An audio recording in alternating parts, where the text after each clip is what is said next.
What if one of the most powerful ways to build connection in your school or organization isn't a strategy, but a story?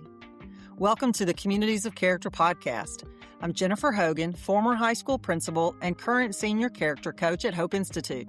Today's conversation is such a meaningful one because we're exploring a powerful tool for building strong communities, yet it's often overlooked. It's storytelling. Lindy Walker is a gifted communicator, leader, and one of the hosts of the Storytellers Live podcast, a platform centered on the power of sharing real stories from real people. Through her work with organizations and communities, she helps people discover their stories and share them in ways that create connection, they spark reflection, and bring people together. Known for her warmth, humor, and authentic presence, Lindy has a unique ability to create space for reflection while helping others engage in meaningful, honest conversation. And while we often talk about character in terms of leadership, culture, and values in schools, what I love about Lindy's perspective is that it reminds us that culture isn't just built through systems or strategies. It's built through shared experiences and the stories we're willing to tell and listen to. This is a conversation about connection, belonging, and what it really looks like to understand one another on a deeper level. Get ready for a fantastic conversation with Lindy Walker.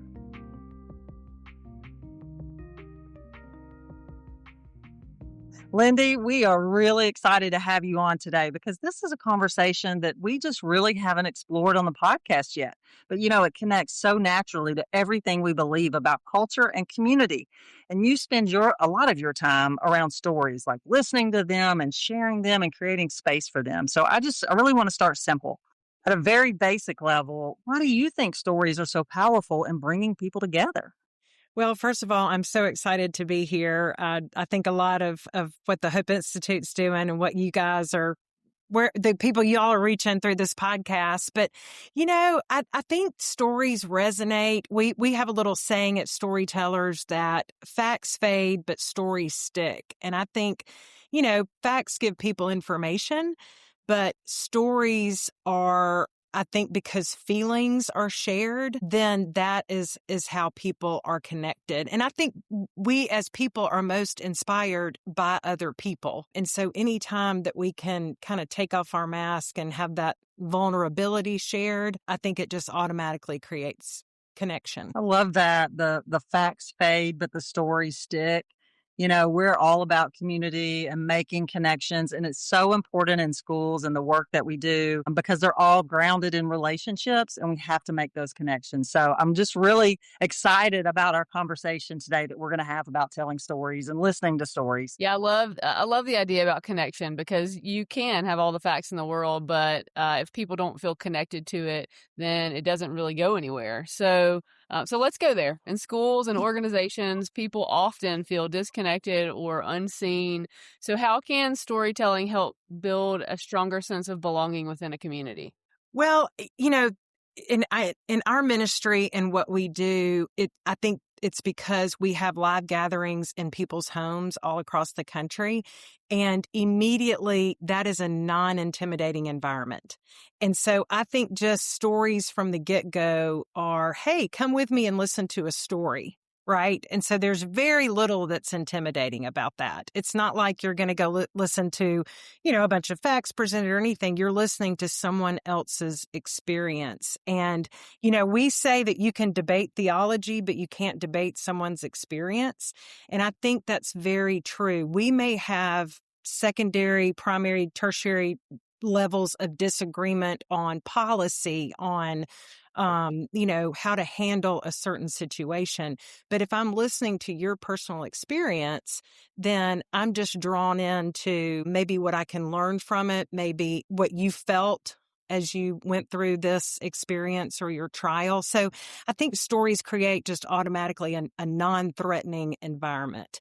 And then I think because stories require us to kind of take off our mask and certainly in our situation, be very vulnerable, that immediately exposes people and kind of just says, hey, you're in a safe place. right? Because this person is being authentic, and therefore that gives me a safe place to be authentic. And so I just think that even if the story topic is nothing that I can relate to, right, it automatically creates connection just because of the feelings that are shared. I love the idea that like our experiences make us human, Right. and that it's that connection piece of that humanity that really brings the belonging in a community. And Laura, I think, you and I have a background in youth leadership. I volunteered with Youth Leadership Vestavia Hills for 10 plus years. And, our goal was to take a group of kids who had nothing in common, or so they thought, and put them in an environment to where, we kind of built the storytelling model all through our youth leadership retreats where they were sharing like a personal item of interest. But then the culmination to the youth leadership retreat was for them to share a story of either when they had experienced maybe being bullied, or maybe they were part of not making a good choice and maybe they were a bully themselves. And I think that immediately it just helped. We saw it over and over again. It just broke down the walls with those students because whatever preconceived notion they had about Sally Smith was completely different because they had heard her story, or, could feel empathy because they never thought about what it was like to be, Johnny who had been bullied. Does that make sense? And so even, fast forward, women in their 30s, 40s, 50s are still feeling that same connection of, man, I didn't think I had anything in common with her. But you realize I have so much more in common than I ever thought. Does that make sense? It does, and it's amazing just how quickly a story can help people go from we have nothing in common to, man, That's we right. actually share a lot in this life we live. That's right. And I'm going to make a connection for our listeners here because you mentioned Youth Leadership Vestavia Hills, and some of you listeners may have heard Kim Pruitt, who was on an earlier episode, who also worked with Youth Leadership Vestavia Hills. And so if you haven't listened to that episode, I would highly encourage our listeners to go back. That was a really powerful episode. And so I'm so grateful that you mentioned Youth Leadership Vestavia Hills, and I could make that connection there. And I've been taking notes as you've been talking, Lindy, and I've got the quote written down. You said, you can debate theology, but you can't debate someone's experience. And I just think that is the coolest quote that I have heard. And I'm going to remember that. And you talked about creating a non-threatening environment. And I think we've all had that experience when that moment just shifts, when the room just shifts and you know that it is that safe place. And so I'm curious about that shift specifically.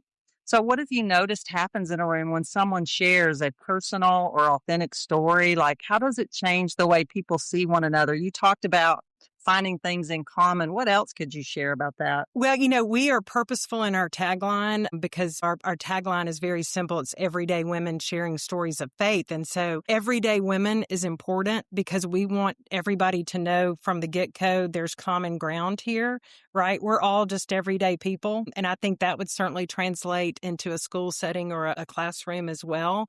But as I was thinking about this, I thought about just the vulnerability that is needed because so many times we want to put on a mask. We want to say everything's fine, everything's great, I'm not going through anything.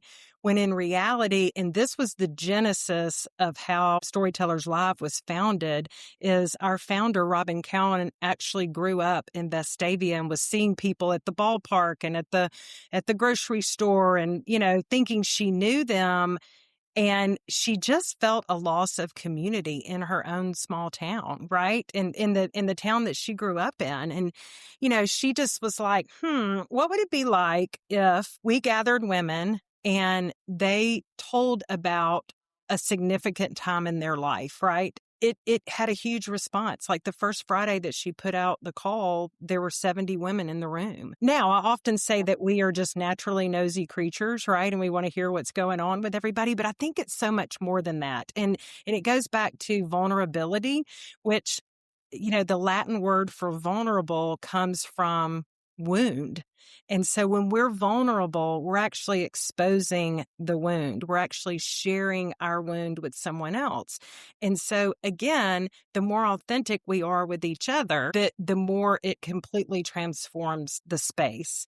And so as you translate that into schools and communities and leadership roles, I think there's just an opportunity for vulnerability, for us to be able to not only share our success stories. So many times we're going to get our team together. Who has a success story this week?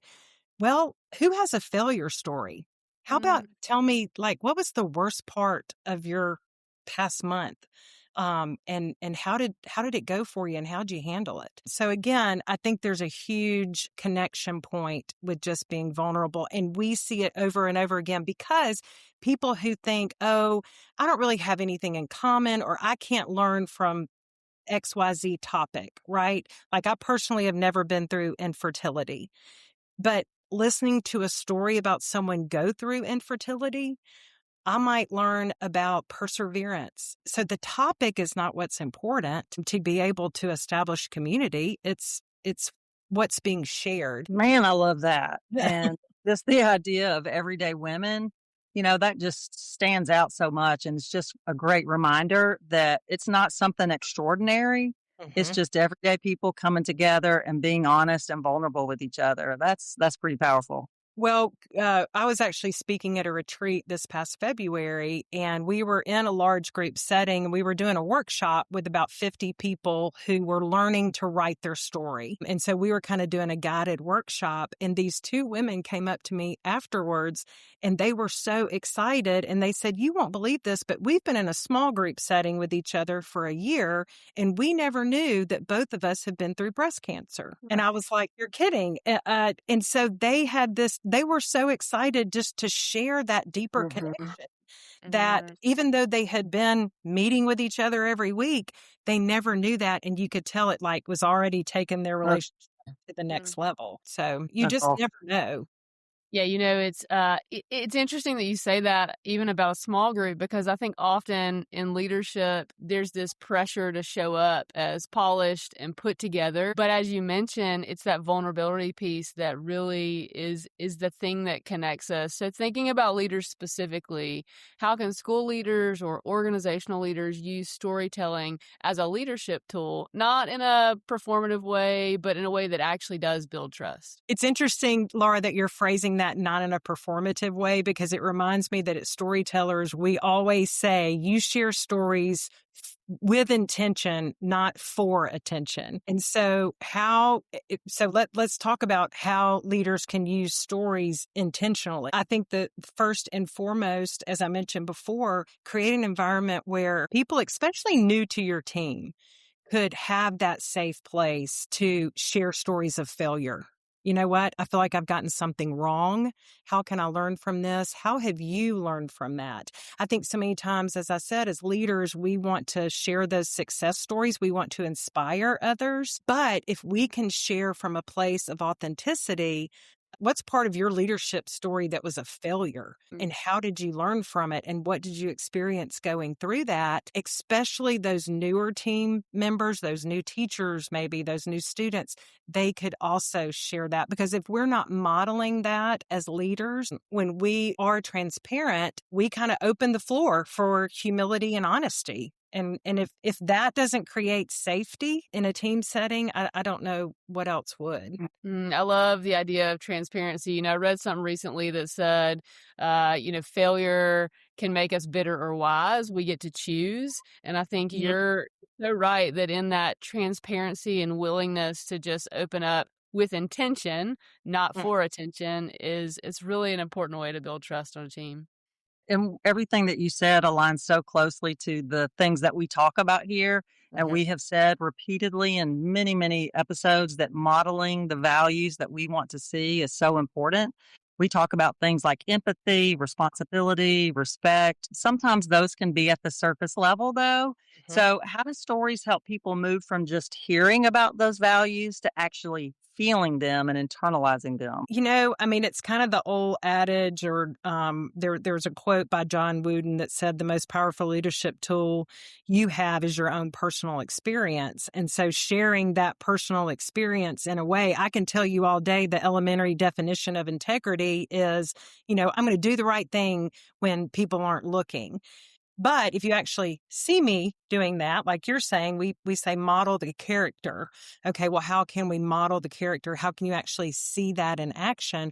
Or how can you tell me a story of when you had to choose in that moment to do the right thing when no one was looking? And how did it feel in that moment to make that decision? And so if I can tell you that so that we can discuss the feelings and strategy around that, to me, that just makes such a bigger difference, if you will. Then anytime, you may not relate to the topic of the story being shared, but there's always feelings and emotions that are being stirred up. So even though I may want to practice empathy, I may not have empathy. I might have sympathy in that situation, but how can I go deeper and actually have empathy?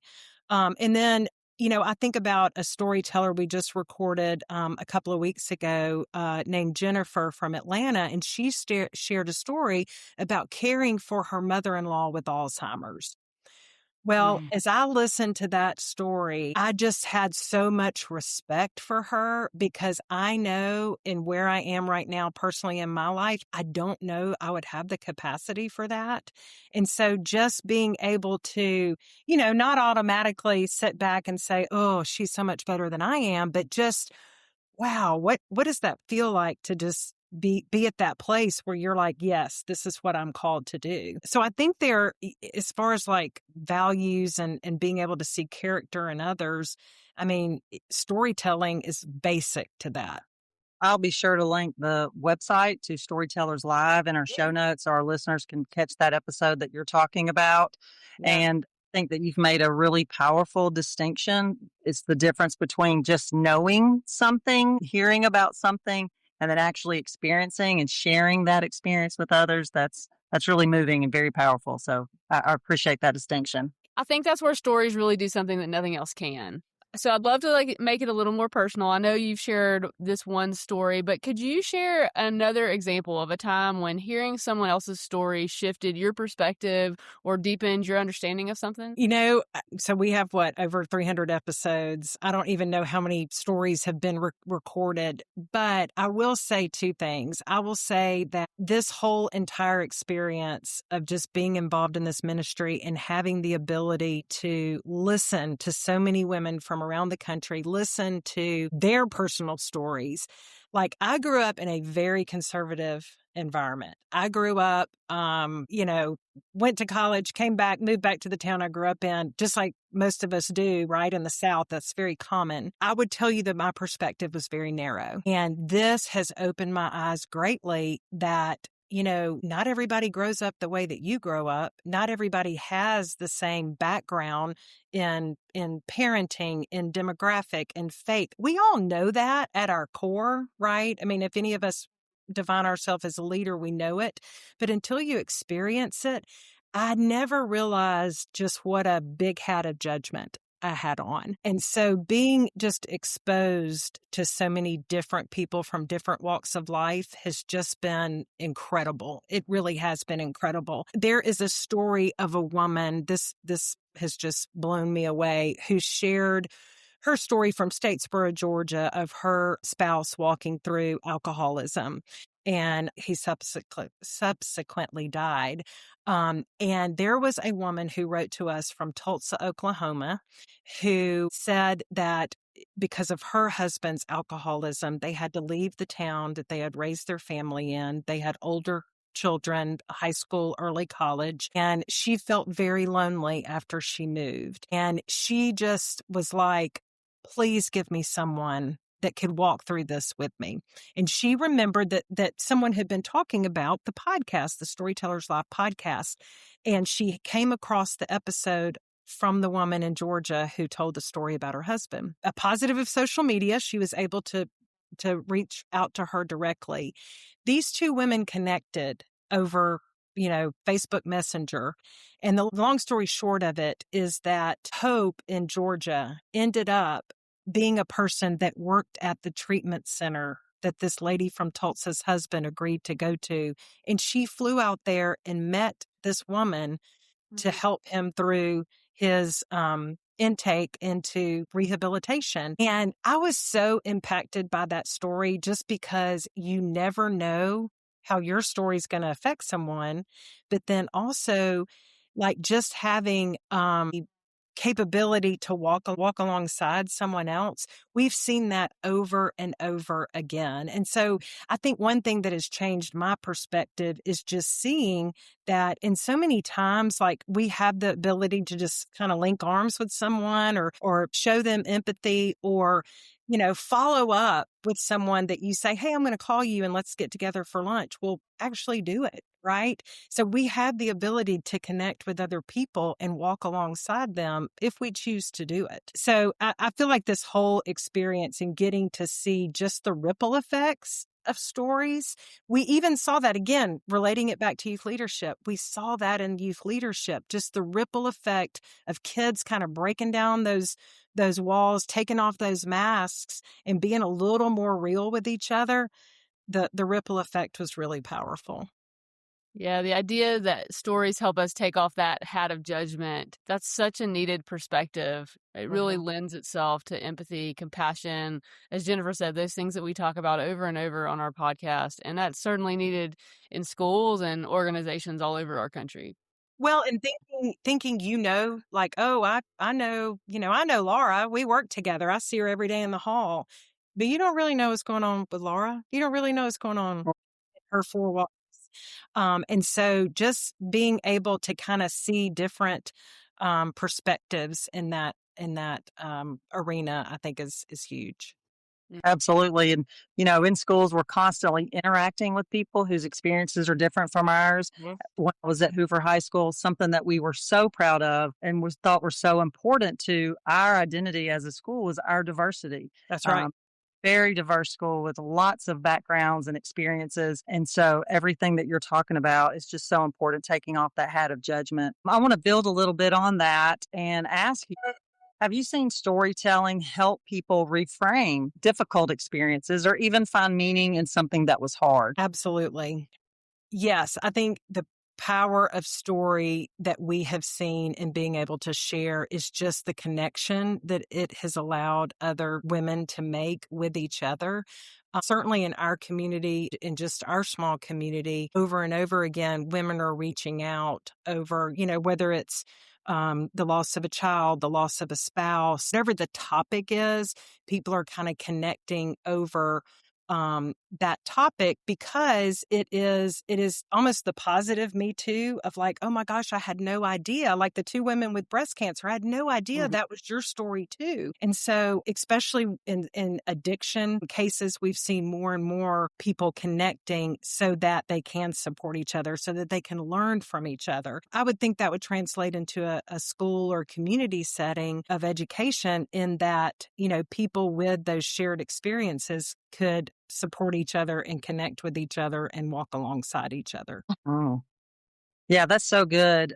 Building that community around those topics where a lot of times those topics have held such shame with people. That's But right. when they start sharing and realizing that they're connected and they have these similar experiences, they can really lend support to each other. So That's right. That's right. Exactly. And we see that over and over again, just the power of being able to discuss things that are hard. And again, creating that safe place to do so is very powerful. So we've talked a lot about sharing and the idea that storytelling is certainly sharing our stories, but it's also about listening. So what does it really look like to truly listen to someone's story? And how can that kind of listening help leaders better understand the people they serve? Listening is its own separate skill and something that you continually have to develop. If you're a leader, if you're able to create the safe place for people to share their stories, to share their not only their successes, but their failures, but also if, again, removing that hat of judgment, because I think so often we are wired to listen to someone's story and you automatically maybe judge their perspective or judge their decisions. And I personally have really learned of just the importance of where can I meet this person in this story? And so as a leader, where can I meet this person in this story? Whether, again, in a school environment, if it's a teacher or a student, a team, that kind of thing, you almost have to just lean on your own discernment of like, okay, what is this person asking of me? But again, I think the power is in learning from that shared experience and learning of just, okay, how did they take that circumstance or experience? And, how can I learn from the decisions that they made? I love the question that you pose to ask as you're listening. Where can I meet this person in their story? And wow, like what a great thought. It's such a good reminder that listening isn't hearing words, it's being present enough to really understand the person behind them. Well, and I think so many times, as leaders, again, we're in fix-it mode. And sometimes people just need to be heard. They just need to be heard. They just need to be able to share, hey, this is what happened. And they'll let you know what else, if there's a follow-up, if there's anything else, right? That type of listening happens in environments where people feel safe. So if we have leaders who are thinking, I really want this for my school or my organization, how would you suggest that they go about creating environments where people feel safe enough to share their stories? I think it takes time, but I think as most things with leaders, we have to lead with example. And so, if I were talking to you from a faith-based standpoint, I would challenge you and say, do you know your story of faith? And so I think as leaders that might be listening today, I would challenge and say, what's your leadership story? Like, have you thought about the threads in your life that built your leadership story? And what do those threads look like? They're not all beautiful. They might be beautiful on the top, but underneath they're a mess. And so how can you take that and share those different parts depending on what you need to cover? Again, if you are a leader that is always wearing the mask of success, then you're not really going to be able to create a team environment or an environment where others feel like they can remove their mask. And so just like in everything that you were saying a minute ago, Jennifer, in communities of character, we want to model character. We want to model the authenticity that requires from, sharing our own stories. And so I would just say, what's your leadership story?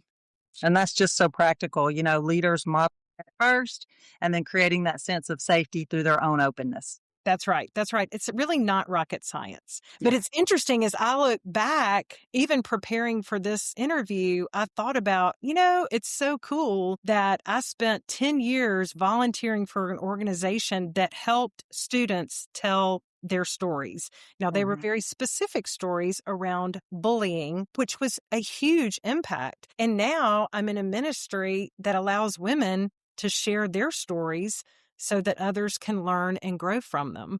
And so that would be part of my leadership story. I didn't even realize what was being prepared for this moment. And so I would think most leaders have those kind of threads if they look for them. No doubt we all do. It's fun to see how life weaves the way it does to put us where we are. Yeah, there's opportunity to learn from each other with that. Absolutely. I love how that makes it just feel doable. That's not complicated. It's just really intentional. So let's close with something really practical. If every leader listening today took one small step toward using storytelling to build stronger communities, what would you encourage them to do first? I think a small step is just having the courage to put that into practice of just, okay, at our next staff meeting, I'm going to have Susie Smith, third grade teacher, share her story about X. Pick your topic. It can be a topic. It can be her leadership story. It can be whatever you think would resonate with your audience, or start with yourself as your leader. We're going to have Laura Casey tell her story about how she felt like she was prepared for this role. So I think it would be to be intentional and take the time to build it into your natural practices and meetings, perhaps. That's such a helpful starting point. Simple, meaningful, just give the time and space necessary to begin. Is that too basic? No, it's simple, but not always easy. That's right. I know. Lindy, this has been such a meaningful conversation. And I think what stands out to me is just how powerful something as simple as a story can be, how it helps people feel seen, feel understood, and connected. And so before we wrap up, we'd love for our listeners to stay connected to you and your work. So what are the best ways for them to engage with you? Yes, I would love to share that. The Storytellers Live Instagram is at Storytellers_live.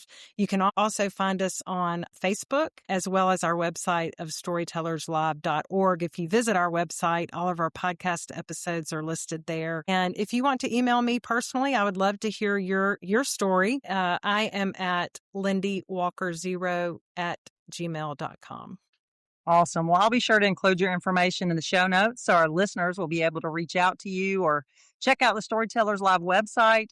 We just thank you so much for being here today and reminding us that building strong communities doesn't always start with big initiatives. Sometimes it takes something much simpler, like taking the time to share a story and taking the time to truly listen to someone else's. And I think that it's such a powerful reminder for all of us as leaders, whether you're in a school, an organization, or any kind of team. People don't just connect through what we do, they connect through what we share and how we make space for others to be known. And as always, listeners, we'd love to hear your takeaway. You can connect with us on Instagram at coc.podcast. So until next time, keep building character in your community, one decision, one relationship, and one conversation at a time. Thank you, Lindy. Bye.